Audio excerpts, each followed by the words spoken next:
நண்பர்களுக்கு வணக்கம். ஆகஸ்ட் 29 நெட்ஃப்ளிக்ஸில் வந்து IC-814 த காந்தகார் ஹைஜாக் அப்படின்னு ஒரு வெப்சீரிஸ் வெளியாக இருக்குது. இது வந்து சர்ச்சையாக இருக்குது. இது என்ன சர்ச்சை அப்படின்றத வந்து பின்னாடி பார்ப்போம். சங்கிகள் வந்து இதை வந்து எதிர்க்கிறாங்க, வரலாற்றை வந்து மாற்றி சொல்லிட்டாங்க அப்படின்ற முறையில் வந்து சொல்கிறாங்க. அதை பற்றி நம்ம பின்னாடி பார்ப்போம். இந்த வெப்சீரிஸ், இந்த கதை வந்து எதை பற்றியது அப்படின்னு சொன்னால், 1999 வந்து இந்தியன் ஏர்லைன்ஸ் விமானம் வந்து நேபாளம் காட்மாண்டுலேருந்து கடத்தப்பட்டு பல இடங்களுக்கு போய் அப்புறம் வந்து ஆப்கானிஸ்தானுடைய காந்தகாரில் வந்து தரையிறங்குது. இதை பற்றி தான் இந்த கதை வந்து பேசுகிறது. இதை வந்து அப்போ வந்து அந்த ஃப்ளைட்டோட கேப்டனாக இருந்த கேப்டன் தேவி ஷரன் வந்து பத்திரிகையாளர் சிருஞ்சய் சௌத்ரியோடு சேர்ந்து வந்து ஒரு புத்தகம் எழுதியிருக்கிறாரு. Flight into fear the captain story அப்படின்ற முறையில். அந்த புத்தகத்தை தழுவி தான் இந்த வெப்சீரிஸை வந்து எடுத்துருக்கிறாங்க. மொத்தம் 6 எபிசோடு. 1999 அப்படின்றது வந்து கார்கில் போருக்கு வந்து பின்னாடி. கார்கில் போரில் வந்து நமக்கு வந்து முறையான வந்து உளவுத்துறை தகவல் வந்து வரலை, பாகிஸ்தான் அட்டாக் பண்ண போகுது அப்படின்ற தகவல் வந்து தெரியலை. அதனால் வந்து பல இந்திய வீரர்கள் வந்து கொல்லப்பட்டாங்க. இறுதியில் வந்து இந்தியா வெற்றி பெற்றாலும் பல வீரர்கள் வந்து கொல்லப்பட்டிருக்கிறாங்க என்று சொல்லி அந்த விஷயங்கள் எல்லாமே இதில் வந்து சொல்கிறாங்க. அதன் பிறகு வந்து அப்போ வந்து இருந்த நவாஸ் ஷெரீப், அவர் தான் பிரதம மந்திரி, பாகிஸ்தானுடைய பிரதம மந்திரி. அவர் என்ன சொல்கிறாருன்னா, இது எனக்கு தெரியாமலே வந்து பாகிஸ்தான் இராணுவம் வந்து இதை செய்து விட்டது அப்படின்ற மாதிரி அவர் தகவல் சொல்கிறாரு. இதனால் கடுப்படைந்த வந்து ஜெனரல் முஷாரஃப் வந்து நவாஸ் ஷெரீப்பை வந்து நீக்கிட்டு வந்து அவரே வந்து ஆட்சியை வந்து கைப்பற்றுகிறாரு. அப்புறம் வந்து முஷாரஃப் வந்து சைனாவோட பேசுகிற அந்த தொலைபேசி உரையாடலை வந்து இந்தியா வந்து ஒட்டு கேட்டு அதன் மூலம் வந்து கார்கில் போர் என்பது வந்து பாகிஸ்தான் இராணுவம் தான் செய்தது அப்படின்றத வந்து சொல்லுது. இதனால் வந்து முஷாரஃப் வந்து கடுப்படைந்தார், ஏதாவது செய்யணும்னு நினச்சிட்டு இருந்தார் அப்படின்ற மாதிரி ஒரு வெர்ஷன். இன்னொரு வெர்ஷன் வந்து என்னென்னா, காஷ்மீர் சிறையில் இருக்கக்கூடிய பாகிஸ்தானை சேர்ந்த தீவிரவாதிகள், அவர்களை மீட்பதற்காக தான் இந்த கடத்தல் முயற்சி. இது ஒரு வெர்ஷன். இது எல்லாமே கலந்து இந்த படத்தில் வந்து வருது. இந்த கதை வந்து எங்கே ஆரம்பிக்குதுன்னு கேட்டிங்கன்னா, நேபாளம் காட்மாண்டு, தலைநகர் காட்மாண்டில் வந்து ஆரம்பிக்குது. அங்கே வந்து இந்தியன் எம்பசியில் வேலை பார்க்கக்கூடிய ஒருத்தர் வந்து, அவர் வந்து ஃபஸ்ட் ஆஃபீஸர் அப்படின்னு வந்து சொல்கிறாங்க. அவர் ஆக்சுவலாக வந்து ராவோட ஏஜெண்ட்டு. ரான்றது ரிசர்ச் அண்ட் அனாலிசிஸ் விங் அப்படின்றது வந்து இந்தியாவினுடைய வெளியுறவு கொள்கைகளில் உளவு பார்க்கக்கூடிய ஒரு நிறுவனம். அதனுடைய செயல்பாடு எல்லாமே வந்து ரகசியமாக தான் இருக்கும். அப்போ அவர் வந்து என்ன செய்கிறார் அப்படின்னு சொன்னால், பாகிஸ்தான் எம்பசியை சேர்ந்த ஒருத்தரை வந்து பின்தொடர்றாரு. அவங்க யாரையோ பார்க்குறாங்க, என்னமோ பொருள்லாம் கொடுக்குறாங்க. இவருக்கு ஒரு சந்தேகத்தை தருது. இது ஒரு பக்கம் வந்து இருக்குது. இன்னொரு புறம் பார்த்திங்கன்னா, IC-814 அப்படின்ற அந்த இந்தியன் ஏர்லைன்ஸினுடைய விமானம், அந்த விமானம் வந்து காத்மாண்டுலேருந்து புறப்பட்டு டெல்லியை நோக்கி பறப்பதற்கு தயாராக இருக்கிறது. எல்லாம் போர்டிங் வந்து அனௌன்ஸ்மெண்ட் வந்து கொடுக்குறாங்க. பயணிகள் ஒருத்தராக ஏறுறாங்க. பயணிகள் கிட்டத்தட்ட வந்து 179 பேர். அதில் வந்து பைலட்டு, அப்புறம் ஏர் ஹோஸ்டஸ், இந்த க்ரூ மெம்பர்ஸ் எல்லாம் சேர்த்திங்கன்னா மொத்தம் 190 பேர் வந்து அந்த விமானத்தில் வந்து இருக்கிறாங்க. இந்த காட்சிகள்லாம் வந்து வருது. இப்போ விமானம் வந்து பறக்க ஆரம்பிக்குது. ஒரு சந்தேகத்துக்குரிய ஒரு 5 பேர் வந்து அந்த லக்கேஜ் ரேக்கில் வந்து பொருள்களை வைக்கிறாங்க. ஒரு 30-40 நிமிடங்கள் கழித்து வந்து அவங்க அதை எடுத்துகிட்டு அதில் இருக்கக்கூடிய ரிவால்வர், கிரானைடு இதெல்லாம் வைத்துக்கொண்டு அவர்கள் வந்து இந்த விமானம் வந்து கடத்தப்பட்டதுன்னு சொல்கிறாங்க. அவங்க அறிவிக்கிற நேரம் வந்து விமானம் வந்து இந்தியன் ஏர் ஸ்பேஸில் வந்து வந்துருச்சு. உடனே வந்து கேப்டன் வந்து கண்ட்ரோல் ரூமுக்கு வந்து இந்த மாதிரி விமானம் கடத்தப்பட்டிருக்குது அப்படின்ற தகவலை வந்து சொல்கிறாரு. மீன் டைம் வந்து காட்மாண்டில் இருக்கக்கூடிய அந்த ரா ஏஜெண்ட் வந்து விமானம் புறப்படுறதுக்கு முன்னாடி எப்படியாவது நிறுத்தணும்னு சொல்லிட்டு வந்து வராரு. ஆனால் அதுக்குள்ளே விமானம் வந்து டிபார்ச்சர் ஆயிடுது. இது ஒரு பக்கம் வந்து நடக்குது. இப்போ ஏர்ஸ்பேஸில் வந்து இந்தியன் ஏர்ஸ்பேஸில் வந்து வந்த பிறகு வந்து விமானம் வந்து கடத்தப்பட்டது உறுதியாகுது. எதுக்கு கடத்தினாங்க, யார் கடத்தினாங்க, இந்த தகவல்லாம் வந்து தெரியலை. அவங்க நேராக வந்து தீவிரவாதிகள் வந்து என்ன செய்கிறாங்க அப்படின்னு சொன்னால், பைலட்டுடைய ரூமுக்கு போய் கேப்டனை பார்த்து, நான் சொல்கிற இடத்துக்கு நீங்கள் வந்து வண்டியை ஓட்டுங்க அப்படின்ற மாதிரி வந்து சொல்கிறாரு. அது வந்து ஆக்சுவலாக வந்து டெல்லிக்கு போகணும். இது சாயங்காலம் 4 மணிக்கு வந்து புறப்படுது. 4 மணினா வந்து ஒரு 1 மணி நேரத்தில் வந்து அது டெல்லியை வந்து வந்தடையணும். ஆனால் வந்து வந்தடையலை. அப்போ கேப்டன் என்ன சொல்கிறாருன்னா, இது வந்து ஃபியூவல் வந்து டெல்லி வரை பறக்கிறதுக்கு தான் இருக்குது, அதை தாண்டி வந்து பறக்க முடியாது, அதுக்கு வந்து எரிபொருள் வந்து போதுமான அளவு இல்லை அப்படின்ற முறையில் அவர் வந்து சொல்கிறாரு.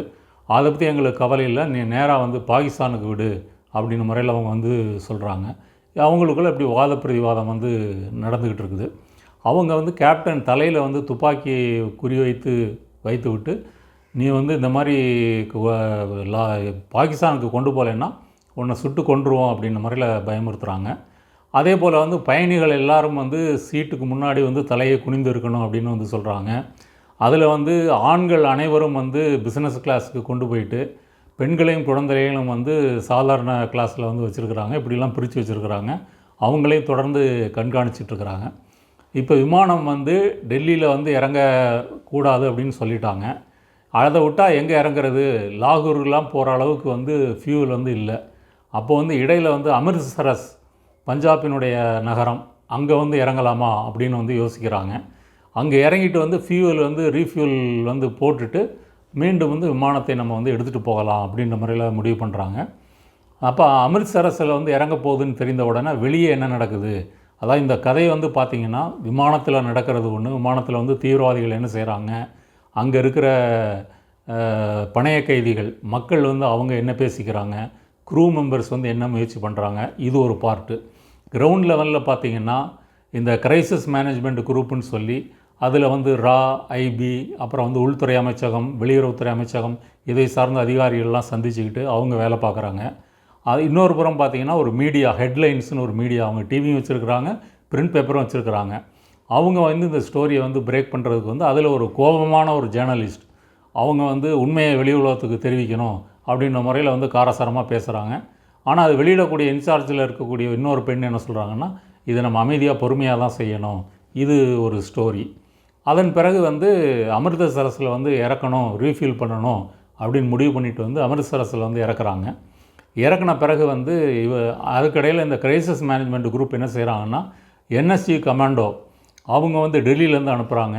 மீன் டைம் பஞ்சாபில் இருக்கக்கூடிய போலீஸ் கண்ட்ரோலில் இருக்கக்கூடிய கமாண்டோஸ் அவங்களையும் தயாராக இருக்க சொல்கிறாங்க. ஏன்னா என்எஸ்ஜி போய் சேர்றதுக்கு வந்து டைம் ஆகும். அப்போ பஞ்சாப் கமாண்டோஸ் வந்து அந்த ஃபியூவல் டேங்க் லாரி இருக்குது, அந்த டேங்கர் லாரியினுடைய பின்னாடி வந்து அவங்க ஒளிஞ்சிக்கிட்டு அவங்க வந்து வராங்க. இதை வந்து தீவிரவாதிகள் வந்து கண்டுபிடிச்சிட்டு இவங்க வந்து நம்மளை வந்து அட்டாக் பண்ணுறதுக்கு தான் வராங்க அப்படின்னு சொல்லிவிட்டு என்ன ஃபியூல் இருந்தாலும் பரவாயில்ல, நீ விமானத்தை வந்து கிளப்பு அப்படின்னு வந்து சொல்கிறாங்க. திரும்ப வந்து விமானம் வந்து பறக்குது. விமானம் திரும்ப பறந்து என்னென்னா அதில் ஃபியூல் வந்து கொஞ்சமாக தான் இருக்குது. இதில் போய் பக்கத்தில் இருக்கிறது வந்து பாகிஸ்தானுடைய லாகூர் நகரம். லாகூர் நகரத்தில் போய் அங்கே வந்து இறக்கிட்டு அங்கே வந்து ஃபியூல் போட்டுக்கலாம் அப்படின்னு சொல்லி அதுக்கு முயற்சி பண்ணுறாங்க. அப்போ கேப்டன் வந்து லாகூருடைய ஏர் கண்ட்ரோல் ரூமை வந்து காண்டாக்ட் பண்ணுறாரு. லாகூர் என்ன சொல்கிறாங்கன்னா, பாகிஸ்தானில் இந்த மாதிரி நடவடிக்கைகளை நாங்கள் வந்து என்கரேஜ் பண்ண மாட்டோம், இங்கே தரையிறங்குவதற்கு உங்களுக்கு அனுமதி இல்லை அப்படின்ற முறையில் வந்து அவங்க வந்து சொல்கிறாங்க. அப்போ இந்த ஃப்ளைட்டு வந்து லாகூர் மேலே வந்து வட்டமடிக்குது. இடையில் வந்து இந்த கிரைசிஸ் மேனேஜ்மெண்ட் குரூப், இந்திய அரசை சார்ந்த அந்த குரூப் வந்து என்ன செய்கிறாங்க, அவங்க வந்து பாகிஸ்தான்கிட்ட வந்து பேசுகிறாங்க. விமானம் ஃபியூல் கொஞ்சம் தான் இருக்குது, அது வந்து முடிஞ்சிருச்சு அப்படின்னு சொன்னால் விமானம் வந்து கிராஷ் ஆயிரும், அதனால் நீங்கள் இறங்குவதற்கு அனுமதி கொடுங்க, ஆனால் திரும்ப அது வந்து டிபார்ச்சர் பண்ணுறதை மட்டும் நீங்கள் வந்து வெயிட் பண்ணி வைங்க, அதை வந்து நீங்கள் பறக்க அனுமதிக்காதீங்க அப்படின்ற முறையில் சொல்கிறாங்க. ஏன்னா அப்போ பாகிஸ்தான் வந்து கார்கில் போர் முடிஞ்சதுனால இந்தியாவுக்கும் பாகிஸ்தானுக்கும் ஒரு சுமூகமான உறவு வந்து இல்லை. அப்புறம் வந்து பலகட்ட பேச்சுவார்த்தை போராட்டங்களுக்கு பிறகு பாகிஸ்தான் அரசு வந்து விமானத்தை வந்து தரையிறங்குவதற்கு வந்து அனுமதிக்கிறது. அதே போல் வந்து லாகூரில் வந்து விமானம் வந்து கடைசி நேரத்தில் கஷ்டப்பட்டு தரையிறங்கின உடனே வந்து அவங்க ஃபியூவல் அந்த டேங்கர் லாரி வந்து வருது. அது வந்து விமானத்தினுடைய எரிபொருள் டேங்கை வந்து ஃபில் பண்ண உடனே விமானம் வந்து திரும்ப வந்து கிளம்புது. ஏன்னா பாகிஸ்தான் வந்து தன்னுடைய மண்ணில் எதுவும் அசம்பாவிதங்கள் நடக்கக்கூடாது அப்படின்றதில் வந்து உறுதியாக இருக்குது. அதன் பிறகு விமானம் வந்து எங்கே வந்து என்னன்னா காபூல் காண்டாக்ட் பண்ணுறாங்க. ஆப்கானிஸ்தானுடைய தலைநகரம் காபூலில் என்ன பிரச்சனை அப்படின்னா, நைட்டு வந்து இறங்குவதற்கான அங்கே வந்து வசதி வந்து இல்லை. நைட் விஷனில் வந்து இறங்குவதற்கு போதுமான அடிப்படை வசதிகள் இல்லை, பகலில் தான் இறங்க முடியும்னு சொல்லிடுறாங்க. அப்போ என்ன செய்யலாம்? அப்போ நேரடியாக வந்து துபாய்க்கு வந்து கொண்டு போகிறாங்க. அப்போ யுஏஇ வந்து, அதாவது இப்போ பாகிஸ்தானில் இருக்கக்கூடிய தாலிபானை வந்து அன்றைக்கி தாலிபான் வந்து ஆப்கானிஸ்தானில் வந்து பல பகுதிகளை கண்ட்ரோல் பண்ணியிருந்தாலும் முழு ஆப்கானிஸ்தானும் அவங்க கண்ட்ரோலில் வந்து இல்லை. பல நாடுகள் வந்து தாலிபானை வந்து அங்கீகரிக்கலை, இந்தியா உள்பட. ஆனால் யுஏஇ அமீரகம் வந்து தாலிபானை வந்து அங்கீகரிச்சிருக்குது. அவங்க வந்து ஃப்ளைட் இறங்குறதுக்கு வந்து ஏற்பாடு பண்ணுறாங்க. ஃப்ளைட் வந்து துபாயில் வந்து இறங்குது. அதுவும் துபாயில் வந்து ஒரு ஏர்ஃபோர்ஸுடைய பேஸில் வந்து இறங்குது. அப்போ இந்த தீவிரவாத கூட்டத்தினுடைய தலைவராக இருக்கிறவங்களுக்கு இது துபாய் ஏர்போர்ட்டே இல்லை, நான் துபாய் ஏர்போர்ட்டை வந்து நான் பார்த்துருக்குறேன் அப்படின்ற முறையில் வந்து சொல்கிறாரு. இல்லை கேப்டனோ இல்லை இன்ஜினியரோ மற்றவங்களாம் என்ன சொல்கிறாங்கன்னா, இல்லை இது துபாய் ஏர்போர்ட்டு தான், ஆனால் இது வந்து பயணிகள் ஏர்போர்ட் இல்லை அப்படின்ற முறையில் வந்து சொல்கிறாங்க. அப்போ அவருக்கு வந்து அந்த தீவிரவாதிகளினுடைய தலைவனுக்கு வந்து உத்தரவு கொடுத்துக்கிட்டு இருந்தவரும் நீங்கள் விமானம் வந்து துபாயில் தான் இருக்குது அப்படின்றத வந்து உறுதிப்படுத்துகிறாரு. அதன் பிறகு வந்து அங்கேயும் வந்து ஃபியூல் வந்து ஃபில் பண்ணுறாங்க. ஃபில் பண்ணும்போது வந்து அமீரகம் வந்து என்ன சொல்லுது, இதற்கு பதிலாக நீங்கள் வந்து சில பணைய கைதிகளை வந்து விடுவிக்கணும் அப்படின்னு சொன்னோடனே ஒரு 27 பேர் குழந்தைகள், பெண்கள் அவங்கள வந்து விடுவிக்கிறாங்க. அவங்க வந்து விடுவித்த பிறகு வந்து விமானம் வந்து திரும்ப வந்து புறப்படுவதற்கு ஆயத்தமாகுது. அங்கேயும் நிறுத்தி வைப்பதற்கு இந்திய அரசு மேற்கொண்ட முயற்சிகள் எதுவும் வந்து பலனளிக்கலை. காலையில் 6 மணிக்கு வந்து விமானம் திரும்ப வந்து கிளம்புது. கிளம்பி வந்து நேராக எங்கே போகுது அப்படின்னு சொன்னால் காபூலுக்கு பதிலாக காந்தஹாருக்கு போகுது. வசதிகள் குறைந்த ஒரு விமான நிலையம். காந்தஹாரில் போய் வந்து இறக்குறாங்க. காந்தஹாரில் இறக்குனோடனே தாலிபான்கள் அவங்களுடைய இராணுவத்தோடு வந்து சுற்றி வளைத்து விமானத்தை வந்து இது பண்ணுறாங்க. அப்புறம் வந்து விமானம் அங்கேயே வந்து ஒரு கிட்டத்தட்ட ஒரு 6 நாள், இது வந்து டிசம்பர் 24 கடத்தப்பட்டதுன்னு சொன்னால் 1999 டிசம்பர் 31 அது வரைக்கும் வந்து விமானம் அங்கேயே வந்து இருக்குது. இந்த 6-7 நாட்கள் வந்து அங்கே இருக்கக்கூடிய பயணிகள் அங்கே இருக்கக்கூடிய ஒரு டாய்லெட் வந்து பயன்படுத்துகிறாங்க. டாய்லெட்டு ரொம்பி வலியுது, அடைஞ்சு போகுது, அதை பயன்படுத்த முடியலை, நாற்றம் வீசுது. தாலிபான் வந்து உணவும் தண்ணியும் வந்து சப்ளை பண்ணுறாங்க. அதில் ஒரு டயலாக் வந்து வரும், இங்கே பாதிக்கு மேலே வந்து வெஜிடேரியன், அதனால் வெஜிடேரியன் கிடைக்குமா அப்படின்னு சொல்லி. அங்கே ஆப்கானிஸ்தானில் போய் வெஜிடேரியன் ஃபுட் வந்து கிடைக்க முடியுமா? ரெண்டாவது, இந்தியாவில் வந்து முக்கால்வாசி பேர் வந்து நான்வெஜ் சாப்பிட்றவங்க தான். ஆனால் விமானத்தில் வந்து அப்படி ஒரு வசனம் வந்து பயணிகள் மத்தியில் வந்து அப்படி வந்து வருது. இந்த பிரச்சனைகள்லாம் வந்து இருக்குது. அப்புறம் வந்து கேப்டன் வந்து என்ன சொல்கிறாருன்னா, இது வந்து லக்கேஜ் வைக்கக்கூடிய அந்த பகுதியில் இந்த டேங்கு போய் வந்து இருக்கக்கூடிய வழியில் வந்து அடைப்பு ஏற்பட்டிருக்குது, அதை சரி பண்ணிட்டால் இதை வந்து டாய்லெட் பிரச்சனையை தீர்த்தரலாம் அப்படின்னு அவர் வந்து ஒரு தீவிரவாதியை கூட்டு போய் அதை வந்து சரி பண்ணுவார். ஒரு பைலட்டாக இருக்கிறவருக்கு இந்த வேலையெல்லாம் தெரியுமா அப்படின்னு அந்த தீவிரவாதிகளின் தலைவர் வந்து ஆச்சரியப்படுறாரு. அது வந்து முடித்த பிறகு வந்து தாலிபான் வந்து ஆள் அனுப்பி கழிப்பறையை சுத்தம் பண்ணுறாங்க, அதெல்லாம் வந்து நார்மல் ஆகுது. ஆனால் இந்த கிரைசிஸ் மேனேஜ்மெண்ட் குரூப்பு இந்த 6 நாளாக வந்து என்ன பேசுகிறாங்க, என்ன அவங்களுடைய தீவிரவாதிகளுடைய டிமாண்ட் என்ன, அந்த டிமாண்டை வந்து இவங்க எப்படி வந்து அணுகிறாங்க, இந்த சீனும் ஒரு பக்கம் வந்து ஓடுது.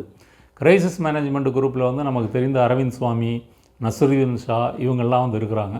இவங்கெல்லாம் யாருன்னு பார்த்திங்கன்னா ஐபி, ரா, வெளியுறவுத்துறை அமைச்சகம், உள்துறை அமைச்சகம், இந்த மாதிரி துறைகளை சார்ந்த உயர் அதிகாரிகள் வந்து அதில் வந்து இருக்கிறாங்க.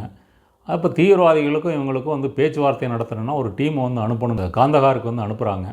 காந்தகாருக்கு அனுப்பும்போது அப்போ வந்து தாலிபானுக்கும் இந்தியாவுக்கும் நல்ல உறவு இல்லை. ஏன்னா தாலிபானை வந்து இந்தியா வந்து அங்கீகரிக்கவே இல்லையே, அதனால் வேறு வழி இல்லாமல் போய் வந்து அங்கே அணுகுறாங்க. அதே போல் வந்து ஒரு ஐக்கிய நாடுகள் சபையோட விமானமும் வந்து நெகோஷியேட்டர்ஸ் எல்லாம் வச்சு அனுப்புது.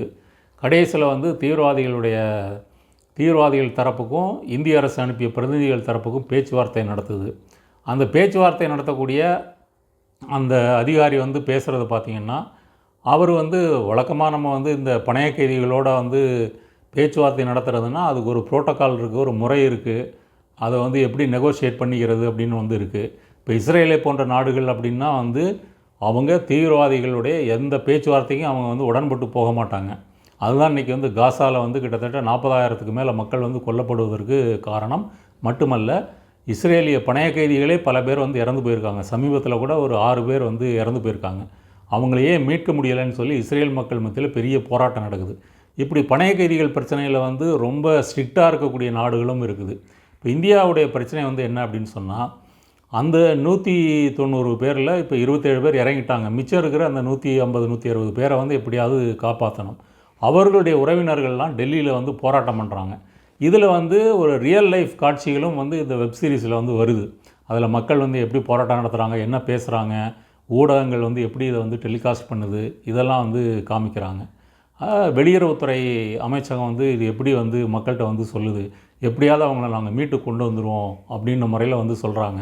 ஆனால் அவங்களுக்குள்ளே பேசிக்கிறதெல்லாம் பார்த்திங்கன்னா ஒரு சீரியஸான ஒரு நெகோசியேஷன் பண்ணுற மாதிரியான இது இல்லாமல் அவங்களுக்குள்ளே காமெடியாக பேசிக்கிறது, தம் அடிக்கிறது, ஒரு மோசமான காஃபிக்கு பதிலாக வந்து ஒரு மோசமான டீயை குடிப்பேன், இந்த மாதிரி வந்து கமெண்ட் பண்ணுறது, இப்படி அவங்களுக்குள்ளே வந்து பேசிக்கிறாங்களே தவிர இது என்ன நடந்துச்சு, இது எப்படி மீட்கணும் அப்படின்னு ஒரு சீரியஸான ஒரு அப்ரோச்சோ அணுகுமுறையோ அவங்கள்ட்ட இருக்கிற மாதிரி தெரியலை. ஒரு காமெடியாக வந்து அது இருக்குது. கடைசியில் வந்து காந்தகார் போய் சேர்ந்த டீம் வந்து பேசுகிறாங்க. தீவிரவாதிகள் வந்து என்ன சொல்கிறாங்கன்னா, இந்திய சிறைகளில் இருக்கக்கூடிய 35 தீவிரவாதிகள், அப்புறம் வந்து ஒரு தீவிரவாதி வந்து அங்கேயே புதைச்சிருக்காங்க. அவர் புதைத்த உடலை வந்து கொடுங்க, நாங்கள் வந்து எங்கள் மண்ணில் அவரை வந்து புதைப்போம். இது வந்து 2வது கண்டிஷன்.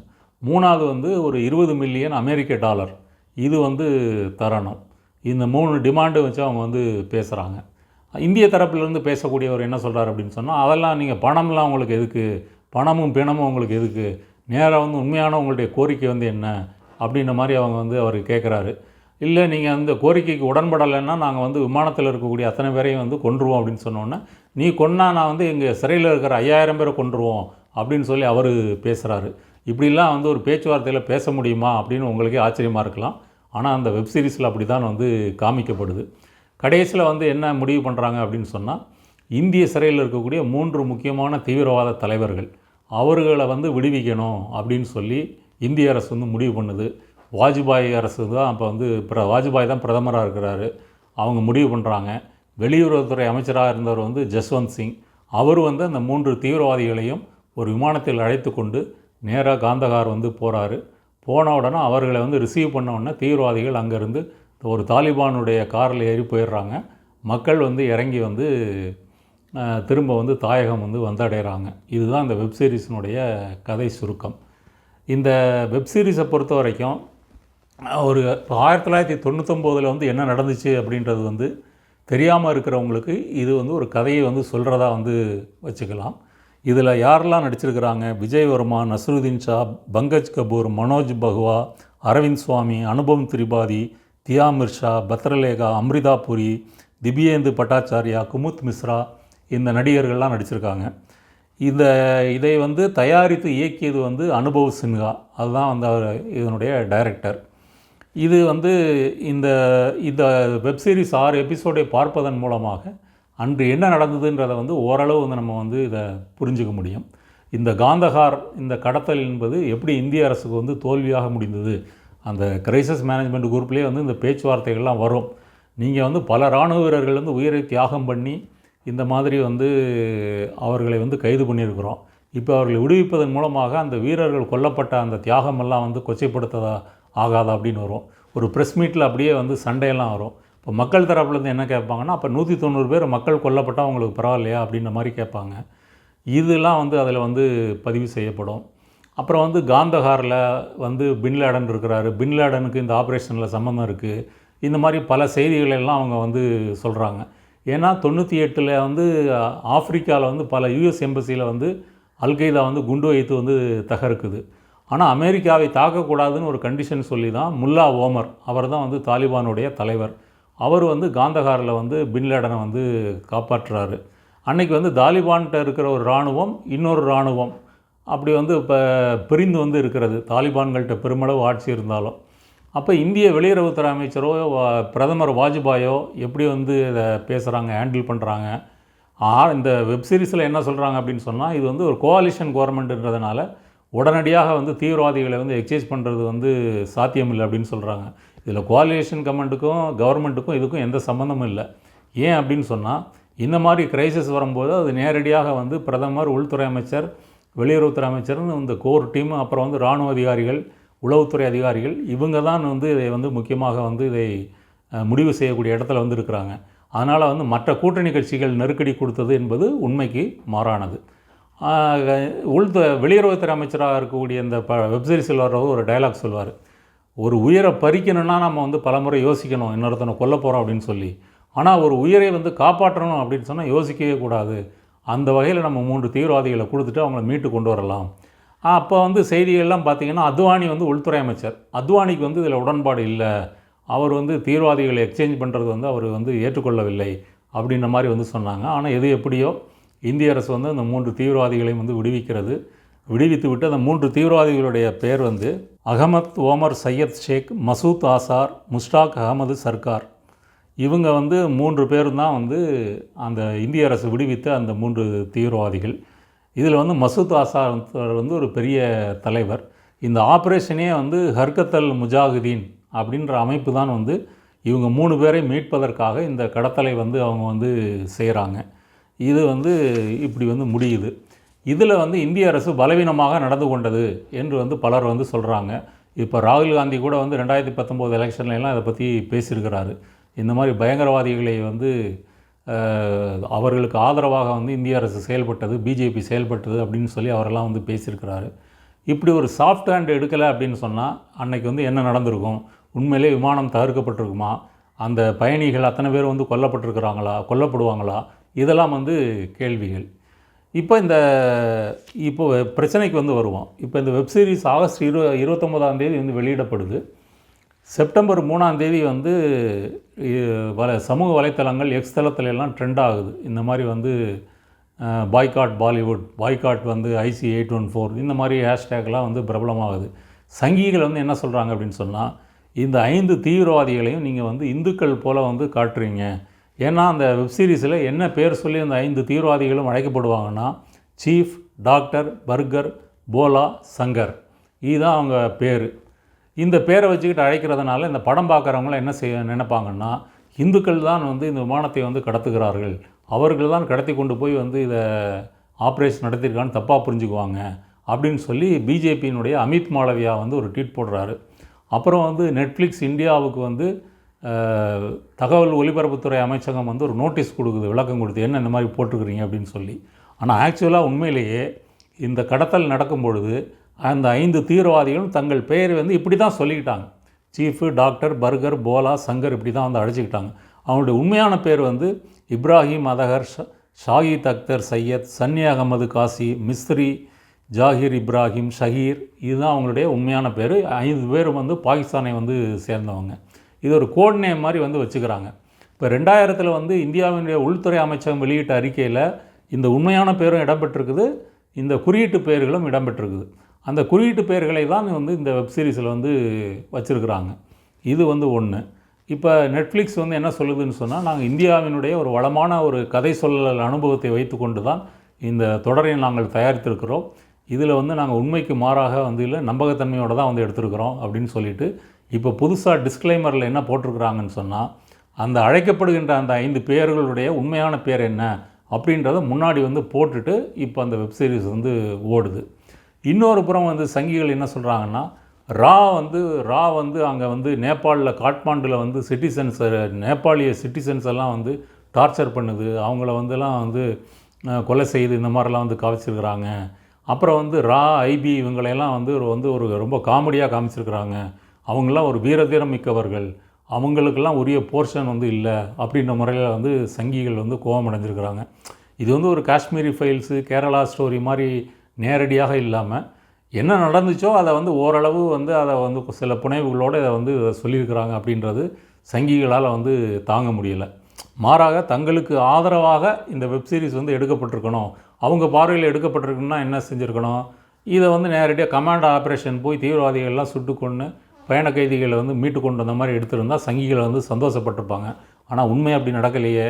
உண்மை வந்து இவங்க தீவிரவாதிகளை வந்து அவங்களுக்கு வெளியிட்ட விடுதலை பண்ணதுனால தான் மக்களை வந்து மீட்டு கொண்டு வர முடிந்தது. இது வந்து ஒரு புறம். இன்னொரு புறம் வந்து பார்த்திங்க அப்படின்னு சொன்னால், அந்த ஏஜெண்ட் நடந்துக்கிறது, அவங்களுக்குள்ளே பேசிக்கிறது, இதெல்லாம் வந்து இவங்களாம் கற்பனையாக எழுதிட்டாங்க. உண்மையில் அவங்க என்ன பேசிக்கிட்டாங்க, என்ன செஞ்சாங்கன்றது தெரியாது. ஆக்சுவலாக இது வந்து அந்த விமானத்துடைய கேப்டன் அவர் எழுதின அந்த புத்தகம் இருக்கு இல்லையா, அந்த புத்தகம் பேர் ஏற்கனவே சொன்ன மாதிரி ஃப்ளைட் இன்டு ஃபியர், த கேப்டன்ஸ் ஸ்டோரி, அதை தழுவி தான் எழுதப்பட்டிருக்குது. ஆனால் இங்கே வந்து உள்துறை அமைச்சகம், வெளியுறவுத்துறை அமைச்சகம், ஐபி இவங்கெல்லாம் என்ன பேசிக்கிட்டாங்கன்றது எப்படி இவங்களுக்கு தெரியும்?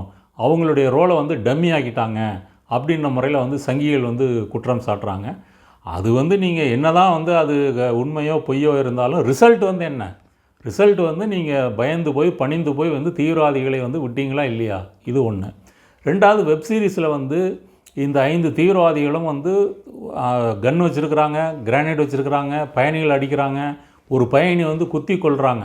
எங்கன்னு கேட்டிங்கன்னா, அமிர்தசரஸில் வந்து இந்த மாதிரி கமாண்டோ வந்து நம்மளை தாக்க போகிறாங்கன்னு தெரிஞ்ச உடனே கத்தியாலே ஒருத்தர் வந்து குத்துறாங்க.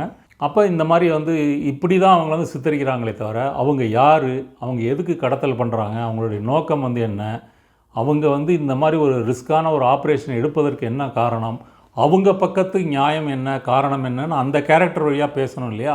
அது இல்லை அல்லது மிகவும் குறைவாக இருக்கிறது. ஆக்சுவலாக இந்த பிரச்சனை வந்து காஷ்மீரோடு சம்மந்தப்பட்டது. காஷ்மீரில் வந்து ஜேகேஎல்எஃப் போன்ற மதசார்பற்ற அந்த குழுக்கள் வந்து காஷ்மீரினுடைய விடுதலைக்காக போராடி கொண்டிருந்த அந்த மதசார்பற்ற குழுக்களை எல்லாம் அழித்து விட்டு பாகிஸ்தான் வந்து இந்த மாதிரி மதவாத குழுக்களை வந்து தீவிரவாத குழுக்களை வந்து உற்பத்தி பண்ணுது. இன்னொரு புறம் இந்திய அரசு வந்து காஷ்மீர் மக்கள் மீது வந்து அடக்குமுறை ஒடுக்குமுறை வந்து ஏவி விடுது. அதனுடைய விளைவாக இளைஞர்கள் வந்து இந்த தீவிரவாத குழுக்களில் வந்து சேர்றாங்க. ரெண்டாவது, காஷ்மீர் பிரச்சனை என்பது கிட்டத்தட்ட ஒரு 70 ஆண்டுகளாக தொடரக்கூடிய ஒரு பிரச்சனை. அதில் வந்து நீங்கள் ஆர்டிகிள் 370 ரத்து பண்ணுறதோ அல்லது இந்த மாதிரி இராணுவத்தை கொண்டு குவிப்பதன் மூலமாகவோ அந்த பிரச்சனையை வந்து தீர்க்க முடியாது. இன்றைக்கும் அங்கே வந்து பத்திரிகையாளர்கள், அரசியல் தலைவர்கள் பலரும் வந்து வீட்டுக்காவலில் தான் வந்து இருக்கிறாங்க. அந்த வகையில் காஷ்மீரினுடைய பிரச்சனை என்ன, அதுவும் இதில் வந்து பேசப்படலை. அடுத்தது வந்து சங்கிகளுடைய குற்றச்சாட்டு வந்து இது வந்து ஐஎஸ்ஐ தான் இது முக்கியமாக இந்த ஆப்ரேஷன் பண்ணது. பாகிஸ்தானுடைய உளவுத்துறை அமைப்பான ஐஎஸ்ஐ அவங்கள பற்றி இதில் வந்து காட்டலை, அவங்களுடைய ரோல் என்னன்னு வந்து சொல்லலை, இப்படி ஒரு குற்றச்சாட்டு. அடுத்தது பின்லேடன், அல் கைதாலாம் முக்கியமாக இதை பண்ணியிருக்கிறாங்கன்ற மாதிரி காட்டுறாங்க. இதுவும் உண்மைக்கு மாறானது. பாகிஸ்தான் தான் இதில் நம்பர் 1 விரோதி அப்படின்ற முறையில் சொல்கிறாங்க. இப்போ இந்த விடுதலை செய்யப்பட்ட அந்த தீவிரவாதிகள் பின்னாடி வந்து மசூத் அசார் வந்து ஜெய்ஷ் இ முகமதுன்னு ஒரு அமைப்பு ஆரம்பிக்கிறாரு. அவங்க பல பயங்கரவாத தாக்குதலில் ஈடுபடுறாங்க. பாராளுமன்ற தாக்குதல், மும்பை தாக்குதல், இதெல்லாமே என்ன பாலக்கோட் இதெல்லாம் வந்து நடக்குது. இதெல்லாம் வந்து சொல்லிவிட்டு அன்றைக்கி விடுதலை பண்ணதுனால தான் இதெல்லாம் நடந்திருக்குது அப்படின்ற முறையில் சொல்கிறாங்க. அப்போ இது வந்து இந்த விமான கடத்தல் அப்படின்ற அந்த ஸ்டோரியை மட்டும் வைத்து கொண்டு இந்த வெப் சீரிஸ் வந்து ட்ராவல் பண்ணுது. அதில் வந்து என்ன அளவு உண்மையை வந்து எந்த அளவு காட்ட முடியுமோ அந்த அளவு வந்து காமிச்சிருக்கிறாங்க.